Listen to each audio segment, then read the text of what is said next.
স্বাগতম accurate English zone university এবং job preparation চ্যানেলে we focus on accuracy in English. আজ আমরা আলোচনা করব ঢাকা বিশ্ববিদ্যালয়ে অনুষ্ঠেয় 2024-2025 শিক্ষাবর্ষের ইংরেজি প্রশ্নপত্রটি। চলুন শুরু করা যাক। Question number 1, the synonym of deviate is, অর্থাৎ শব্দ ডিভিয়েট এর প্রতিশব্দ হল A continue, B pervade, C digress, D alternate. Correct answer C digress, অর্থাৎ আলোচ্য বিষয় থেকে সরে যাওয়া। Correct answer analysis. ডিভিয়েট মানে পথ থেকে সরে যাওয়া বা বিচ্যুত হওয়া, মানে কোনো নির্দিষ্ট পথ, নিয়ম বা প্রতিষ্ঠিত মান থেকে সরে যাওয়া।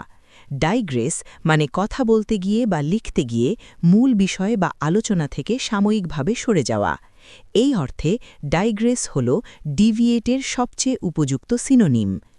রং আনসার অ্যানালিসিস। এ কন্টিনিউ, অর্থাৎ চালিয়ে যাওয়া, মানে হল কোনো কাজ বা প্রক্রিয়া চলতে থাকা, যা ডিভিয়েটের অ্যান্টোনিম। বি পারভেড, অর্থাৎ ছড়িয়ে পড়া বা পরিব্যাপ্ত হওয়া, মানে কোনো কিছুতে পুরোপুরি ছড়িয়ে পড়া বা ভরে যাওয়া।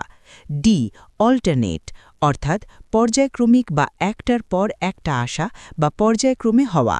এই শব্দগুলো ডিভিয়েটের অর্থ প্রকাশ করে না।